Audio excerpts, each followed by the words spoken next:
My name is Kimberly Ramsberg. Moved away from my home when I was 16. I then got pregnant with my daughter.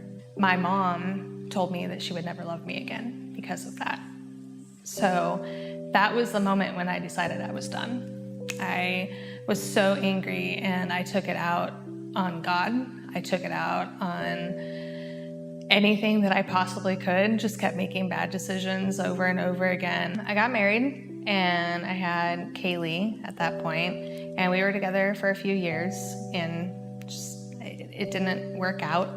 To kind of run away from the things that were holding me back, or what I thought were holding me back home in Oregon. And I had family out here. My sister was out here. And so we moved out here, and to be closer to them, started working at a local restaurant here, and I met somebody, and his name was Doug. And we started dating, and he was not like any other man that I had ever dated before. He actually cared for us, and he treated us well, and he was a good man. Soon after we started dating, we found out that he had cancer.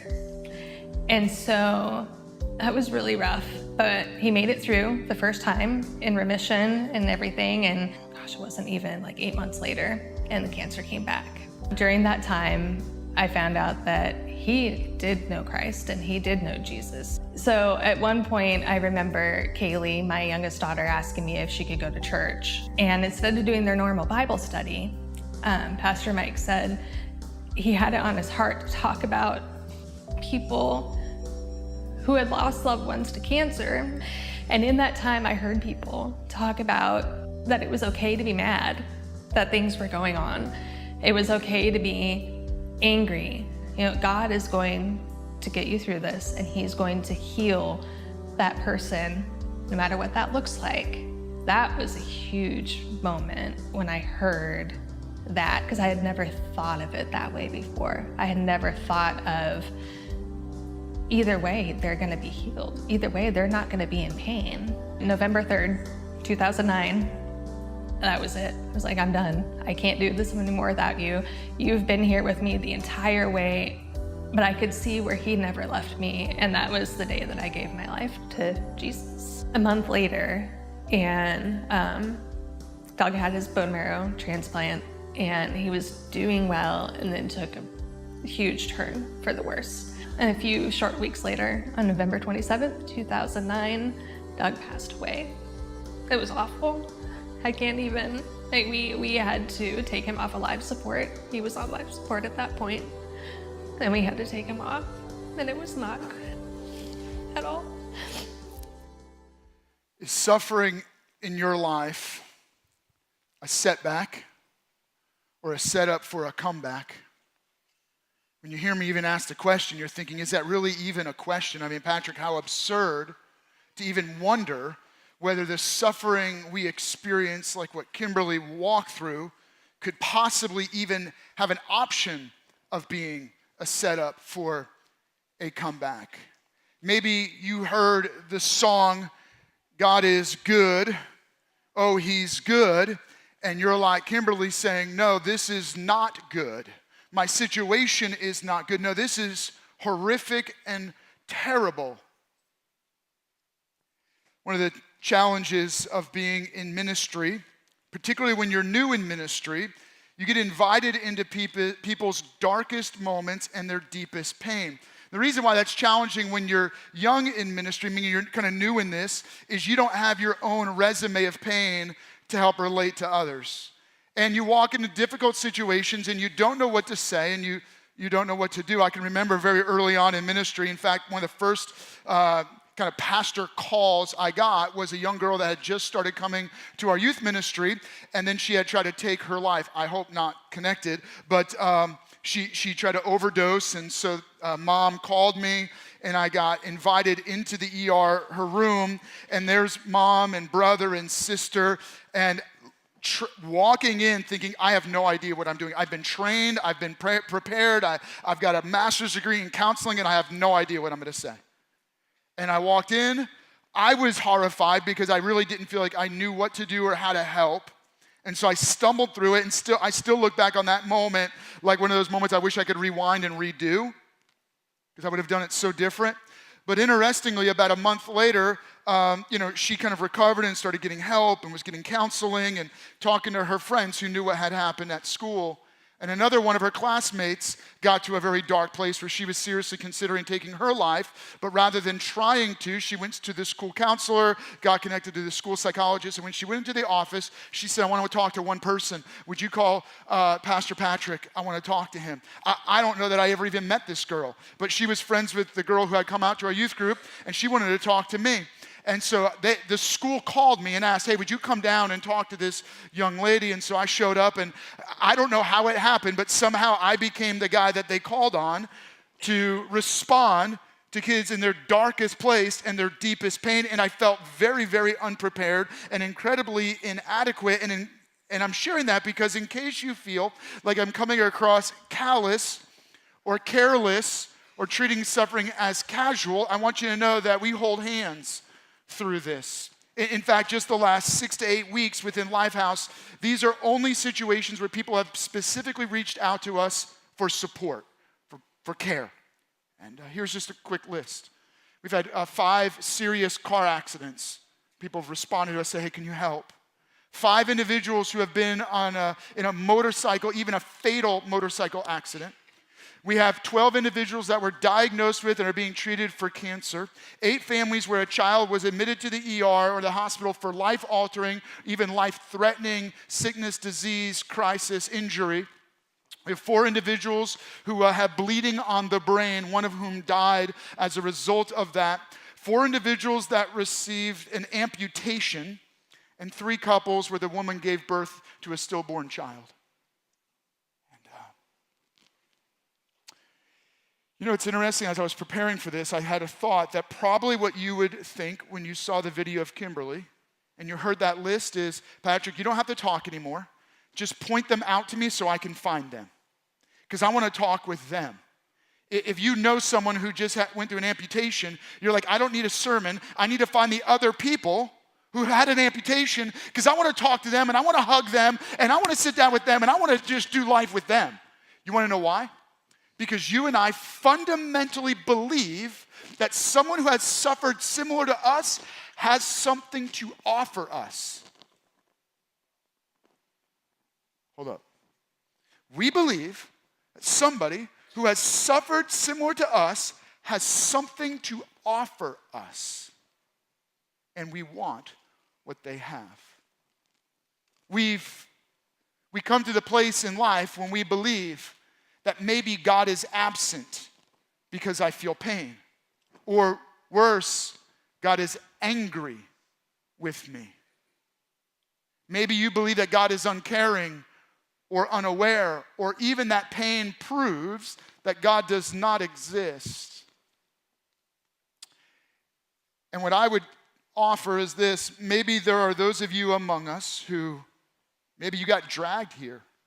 Maybe you're watching online specifically because you're not ready to come out to a church where you feel like we're too cliche about issues like this. Meaning, we post things on social media. We go hashtag thoughts and prayers when a tsunami wipes out hundreds, thousands, tens of thousands of people's lives.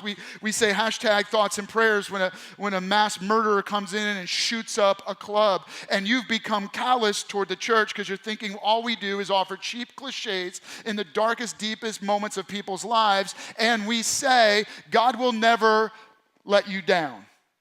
And maybe you're thinking, no, God has let me down, or you've just come to the belief that God doesn't exist at all. Well, I want you to know that if you're struggling with that, you are among peers, you're among friends, and you're in a place where we're going to be willing and honest enough to talk about that, because I think we've all been in dark places where we've questioned whether God existed because it hurt so much.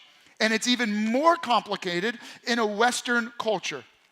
We live in a Western culture, and most of us in an American dream context, follow me here, where we believe as kind of a fundamental value of our culture that we have certain inalienable rights, among them life, liberty, and the pursuit of happiness. We believe that we have a right, we deserve to pursue happiness, comfort, and safety. And because we have a fundamental right to pursue happiness, comfort, and safety, pain is a problem. Pain is an obstacle that gets in the way of my God-given inalienable right to enjoy life. And maybe for you right now, you're struggling with this issue because for you, pain has been a problem and you're looking at life saying, it is not good. I'm not in a good place.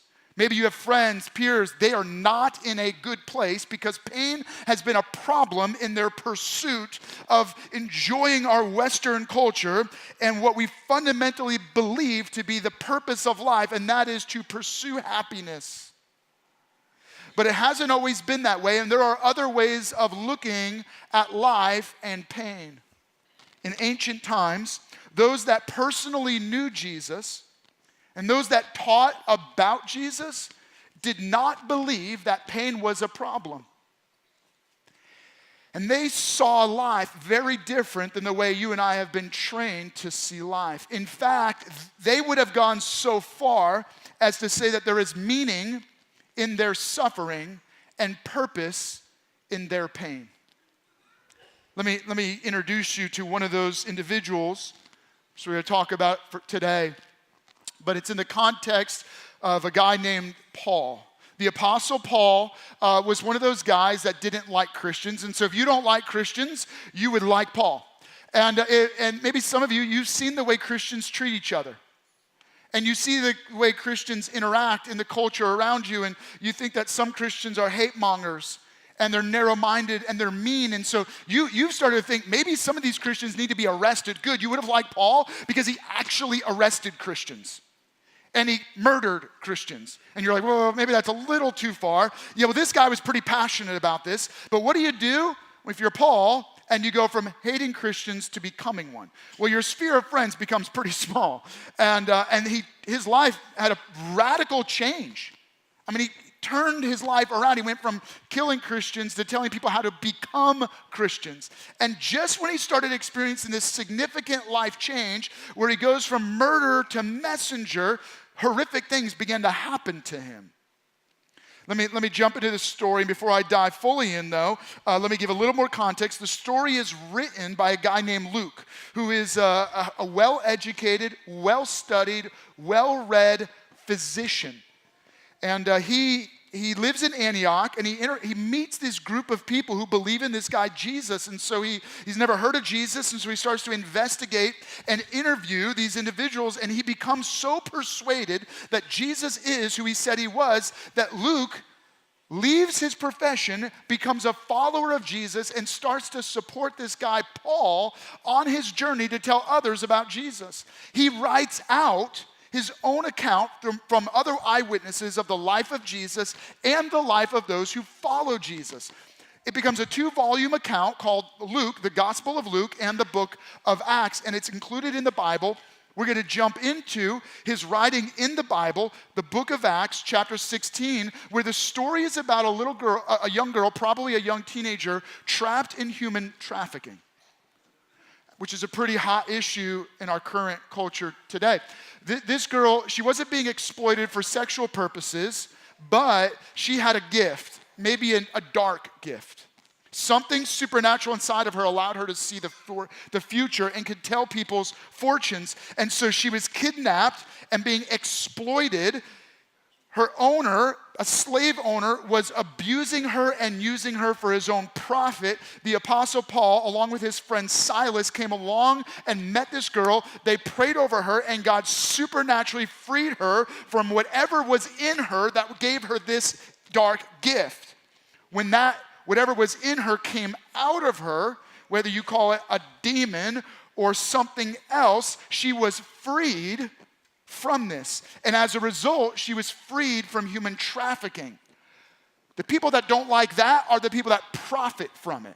And so her slave owner became enraged. Let's jump in at that point. Acts chapter 6, where it reads this: the crowd joined with the slave owner in essence, her pimp, in an attack against Paul and Silas, and the magistrates ordered them to be stripped and beaten with rods. Maybe there was some corruption going on where even the magistrates, the law enforcement, was profiting off of this girl. So everybody was somehow on the inside of benefiting from the human trafficking. Talk about a dark corruption. After they had been severely flogged, they were thrown into prison, and the jailer was commanded to guard them carefully. What do you do when you've done nothing wrong and things go wrong? When they had received these orders, he put them in the inner cell and fastened their feet in the stocks. So the jailer was going to make sure that whatever their little magic tricks are wasn't going to get them out of prison. And so he locks them up, puts them in a deep dungeon, locks them in chains to make sure nothing can happen. And so maybe you're reading along with me and you're thinking what I might have thought. Good. Paul's getting what he deserved. Yeah, he didn't deserve to get locked up for freeing a girl from human trafficking, but you know what? He's murdered some people. So karma has come to him. He's getting what he deserved, which means you interpret pain as punishment. You were rude to a friend. Maybe you were walking out the door of your house and you were rude to your spouse or your sibling. And then you were driving and you got a flat tire. And you immediately connected the dots. You know what? I got a flat tire because of how rude I was. Pain is punishment. And for some of us, we constantly carry this feeling of guilt and shame that everything that is going wrong in our life is the consequence of things we've done wrong previously. And karma is mean. Thank you. That was the ad lib part. I was like, wait, what do I say? Karma is not nice. And she has a way of coming and getting us. And so you're interpreting pain as punishment. But what do you do when you're doing right and things go wrong? And what do you do when you're like Paul and Silas and there's nothing you can do? So let's keep with the story. What do? About midnight, meaning they're in a dark dungeon, in a dark place, and it's dark outside. About midnight, Paul and Silas were angry, complaining, and depressed. Maybe they were feeling those things, but they were praying, singing hymns to God, and the other prisoners were listening to them. Suddenly, there was such a violent earthquake, the foundations of the prison were shaken. And at once, all the prison doors flew open and everyone's chains came loose. And the jailer woke up, because, he's sleeping. It's midnight. There's nothing to do. Everyone's locked up. And when he saw the prison doors open, and he drew his sword and was about to kill himself because he thought the prisoners had escaped. Let me keep reading here. And we're going to stop there. Okay, so let me do this. Why would this guy want to kill himself? So this is kind of a little context for you. In Roman culture and in this environment, if your job is to keep prisoners in prison and they get out, you die.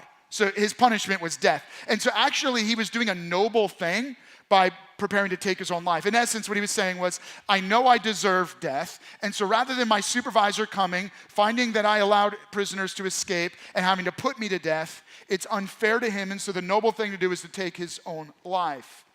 And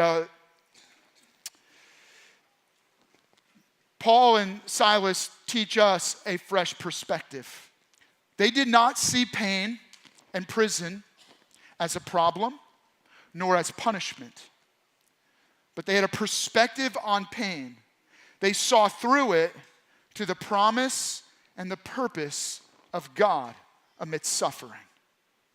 And my challenge to you, there's a principle 2,000 years later that still speaks to our lives today, and that is that you can experience a transformation in your perspective so that you discover and you begin to see promise and purpose in pain. It's possible for you to see promise and purpose in your pain. At some point in life, when you've experienced enough pain, I had not experienced enough pain when I was 22 years old and visiting young people in the ER who were struggling with why they were even alive. But over time, you begin to experience chronic pain, and you experience life-shocking pain, and you hold other people's hands as they walk through dark pain, and you come to a realization: pain is permanent. Pain doesn't go away, and it won't go away no matter how hard I try to fix it. You can't medicate it away. You can't hope it away. You can't hug it away. You can't educate it away. Pain is permanent, and it's somewhere deep inside that you can't medicate. And so what you and I do is we settle for a temporary fix. We try to treat it with temporary feel-goods. And so we settle for entertainment and addictions and drugs and friendships and relationships and pleasure, all in an attempt to create a temporary numbing of a permanent pain. Pain is permanent. And no matter how hard we try to get rid of it, it is impossible. In fact, not only is it impossible, but it's deep. It's somewhere deep inside of us. There is this suffering that tells us something is fundamentally wrong in the world around us, and something is fundamentally wrong inside of us. That thing that tells us the world is fundamentally wrong, and there is something fundamentally wrong inside of me, is what biblical authors and Jesus refer to as sin. Sin isn't a mind issue or an emotional issue or even a physical issue. It's a spiritual issue. And somewhere at the deepest core of who we are, there is a spiritual brokenness, a spiritual sickness, a spiritual pain called sin. It drives us away from God and toward doing what we want to do. But when we do what we want to do, it makes the problem worse. Sin sabotages our best attempt at happiness and sets us up for ultimate ruin. Sin leads toward an eternal judgment. And as a result of this thing inside of us called sin, at the deepest part of who we are, it changes our perspective so that we believe that everything that goes wrong is a punishment for what we've done wrong. Sin causes us to interpret suffering as a consequence, something we deserve.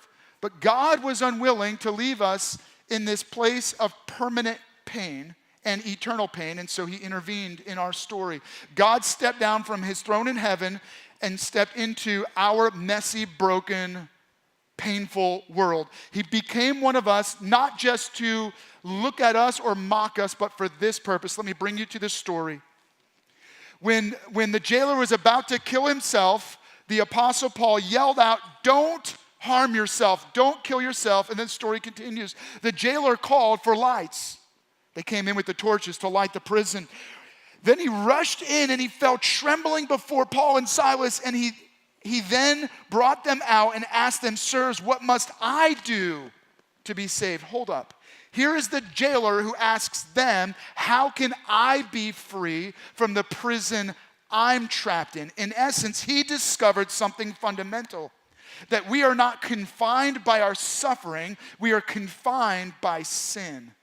He recognized that he needed to be rescued and freed from something deep inside of him. They replied, "Believe in the Lord Jesus and you will be saved."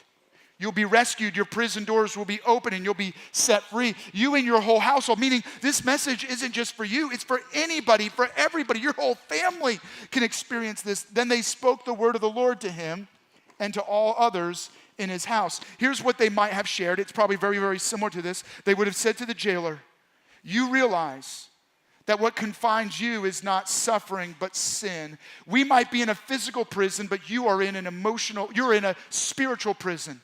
Jesus came to rescue you and to set you free. Here's how he did it. He came to earth, he collected up all of the suffering that you deserve for sin.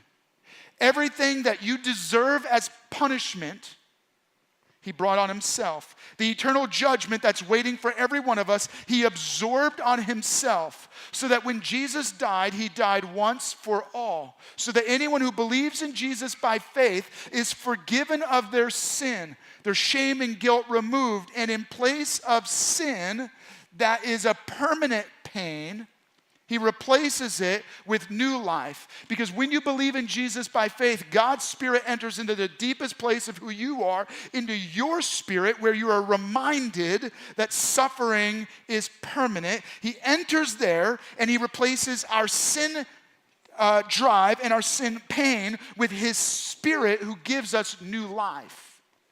When Jesus gives us new life through believing in him, we are transformed. And it reframes our perspective on pain so that now we no longer interpret everything that goes wrong as a consequence of what we've done wrong. We now see God's hand in our suffering. We see God's promise and we see God's purpose.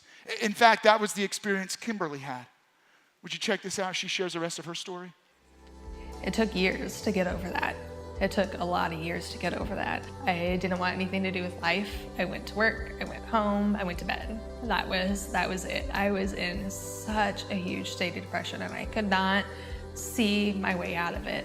But he used my knowledge of his love and his guidance to get me out of that depression. And the more I talked about it, the better it felt, because I realized, but the positives can come out of it. So I started talking to a lot more people, then I got to tell the people that it's okay to be angry. It's okay to get upset, that God's not gonna leave you there.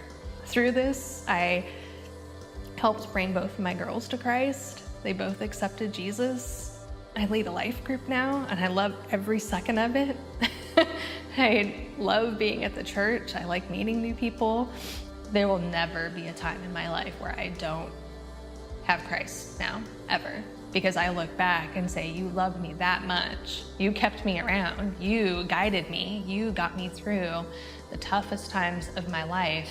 You're going to again. And you're just always gonna be there. You're gonna be there in the happy times. You're gonna be there in the sad times. You're gonna get me through anything that life has to throw at me, because you already have. I've already been there.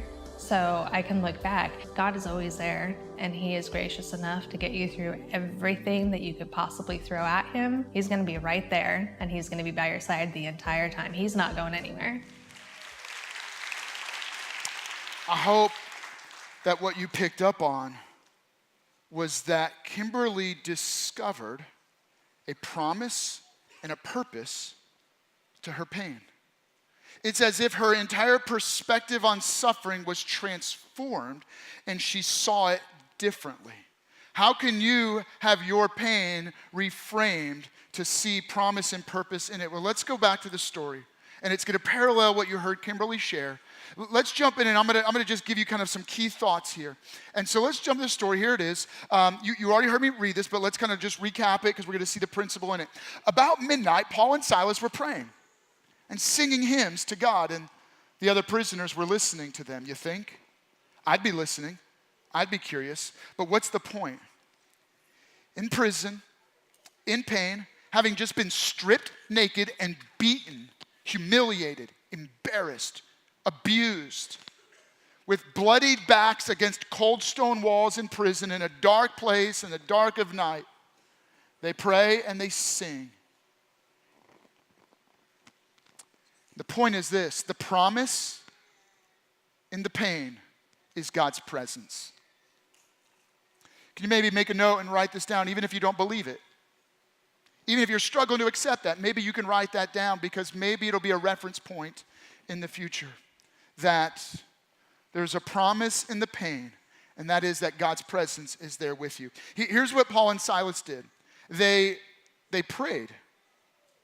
They prayed even though it did not look like God was present. Pain does not mean God is absent. Pain proves God is present. God is not absent. He is not angry. He is not uncaring or unaware. In fact, what pain does is it pushes us to the point where we actually invite God's presence. You may not even believe in God, but when you get a bad diagnosis, you will pray. They say there are no atheists in the foxholes, because when there's people shooting at you and lobbing mortars your direction, whether there is a God or not, if there is, God help. And so it is totally acceptable, whether you believe in God, don't believe in God, that if you're in prison having been stripped naked and beaten, that in that place you go, hey God, if you're there, I'd love to know. Now's a good time. You know what? Maybe your pain is creating the place for you to actually invite God's presence in.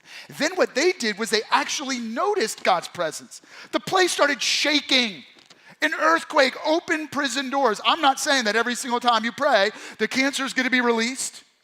I'm not saying that every prison door is going to be open, but here's what they knew. They knew they were not confined by a physical prison because they had the perspective of the promise of God. And whether God opened the prison doors or not, they knew God was present with them. It's as if in our darkest moments, we most see the light of God's love. It's as if when we are at our weakest, we discover God's strength. You want to hear something cool? The Apostle Paul actually wrote that. In another writing, another place, he was writing to a church that he helped start in the city of Corinth. He moved on, did other work, but later wrote 2 letters back to that church. And in his second letter, at the end of that letter, in what is called 2 Corinthians, it gets included in the Bible. He writes this point, and it's really powerful. Check this out. 2 Corinthians chapter 12, he says, just before this, so I'll give you the context. He says, I want to tell you all these amazing things that God revealed to me and God has done through me.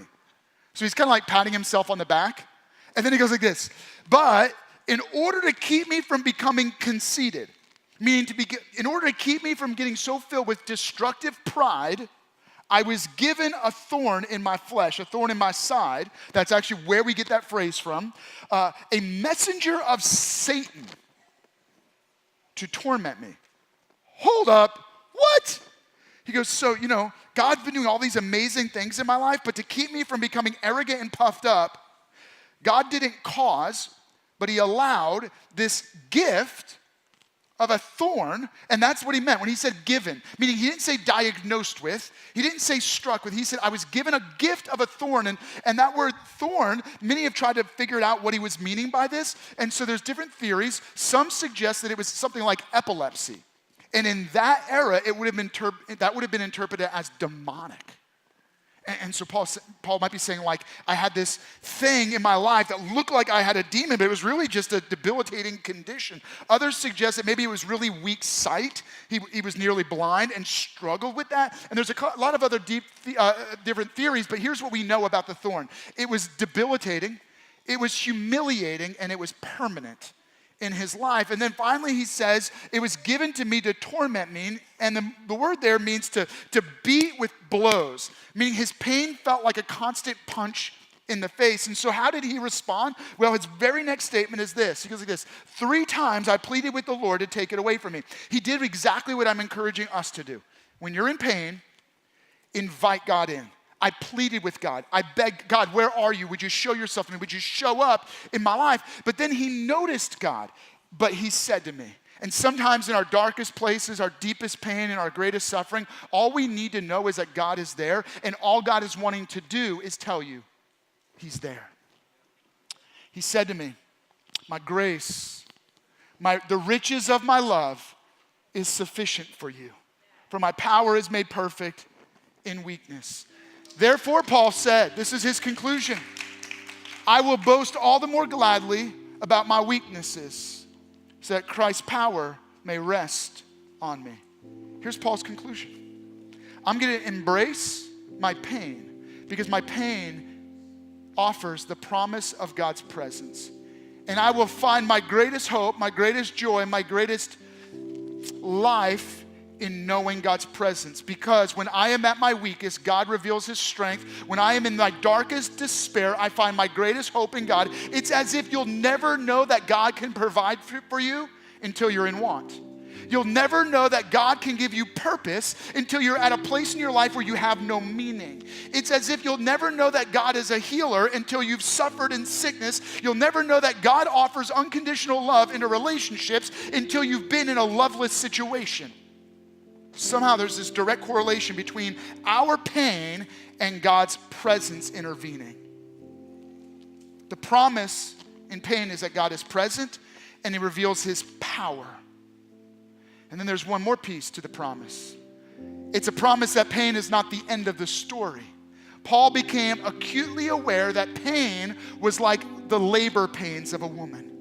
Pain reminds me that I'm not home yet, that I am not yet where I belong. Pain is telling me not to get too comfortable in this life, that this life isn't the end, but I am going to be birthed into a new eternal life where there is no more pain, no more suffering, no more tears, no more sickness, no more agony. And so would you allow pain to be a promise in your life of an eternal paradise? But don't stop there. There's two more quick things that I want you to catch.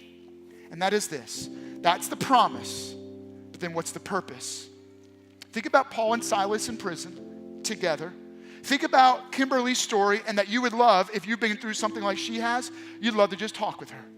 If you're one of the 4 people that recently had experienced an amputation, you'd love to just talk with each other. Why? Because there's something significant about pain, and that's this. The purpose of pain is fellowship in suffering. We just make this up, right? We don't have any good words for it. There's a purpose in pain, and that is that there is some relationship with others that can't be experienced outside of suffering. If you've been through something, you have been uniquely gifted with the ability to comfort others who have suffered similarly. You know what to say. You know what not to say. You know when to hug and when to let go of the hug. You know when to care. You know when to show up. You know things that the rest of us could never know. You want to know why? Because you've suffered. And you know that others who've suffered like you have something that no one else has. They have a gift. And the purpose in your pain is to share that gift with others. It's as if pain invites a comfort that allows me to connect with people in a otherworldly way. Here's the thing, you and I are fundamentally designed, all psychologists, sociologists would agree with this, that human beings have a basic need to connect with others. And we all want to connect, but we don't feel connected. But when you suffer, you connect with people at the deepest level, and you experience that deep belonging that we were all created with. Wait, what? We have a basic need to belong, but we don't experience it. When we suffer and experience pain, we have a deep sense of belonging with others who've suffered like us in a way that we otherwise could never experience. Pain fulfills the purpose of helping us connect with others who suffer similarly. Do not push away from the very thing that may bring you into the fellowship of suffering that will actually meet the deepest need of your life, to belong and connect with others. Don't be greedy with your suffering. Share it, because you're inviting others into your pain, and then when you have that comfort, you have something to give to those who are in pain. But don't stop there. That's one part of it. The other part of the purpose in pain is this. The Apostle Paul wrote it, right? In order to keep me from becoming conceited, I was given a thorn. But Jesus said to me, my grace is sufficient for you, for my power is made perfect in weakness. Here's what the Apostle Paul is saying. God is at work in us to mature us. God is at work in us to make us. And pain is the greatest catalyst for change. Pain is like sandpaper and a surgeon's scalpel. Pain does what nothing else can do. When you and I have terrible attitudes and we have deep life-controlling character flaws that no matter how hard we've worked to get rid of that, we can't seem to get rid of it. But the moment we experience suffering and pain, it's as if pain is a filter to remove those character flaws. Pain has made you more the person you are today than pleasure or comfort or safety ever could. In essence, you are not the sum of your accomplishments or your achievements. You are the sum of your suffering. Your suffering has made you what you are today. Your suffering is your resume.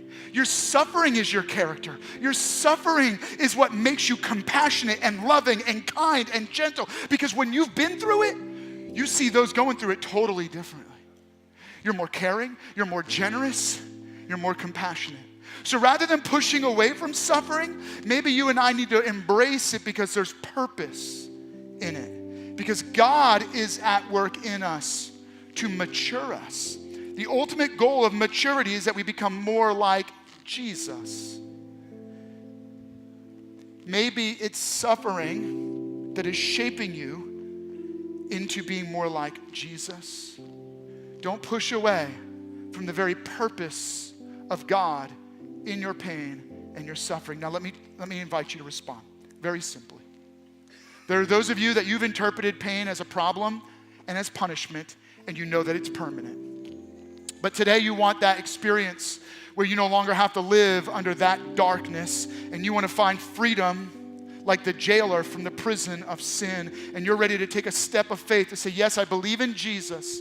I'm willing to believe that he died on a cross and he rose again from the dead for me to be freed from sin and given new life. And if that's where you're at, then today you can make that commitment. And it's not with me, it's with God himself. You can just pray. Others of you believe in Jesus, but you're carrying the feeling that pain is a problem. And today what you need is a fresh perspective to see the promise and the purpose of God in your pain. Can I encourage you? Would you just pause right now? God's present here. He's present with you online. He's present with you in your home. And he will be present with you when you go home. God wants to speak to you. In that deep spirit place of who you are, he wants to bring healing and hope and a promise and purpose in your pain. Would you pause? Would you pray right now? We hope that you have enjoyed today's experience. We also hope that this message has challenged you and will encourage you in the upcoming week. And if you made a decision to follow Jesus Christ today, congratulations. Welcome to the family and welcome home. One of the most important first steps that you can take is by letting us know. You can click the prayer tab or you can visit us at lifehousechurch.org. And if this message or ministry has blessed you in any way, feel free to partner with us financially. You can click on the Give tab or you can visit our website and click Give. We are so thankful that you joined us, and we are thankful that you are part of our extended family. We can't wait to see you back here next week.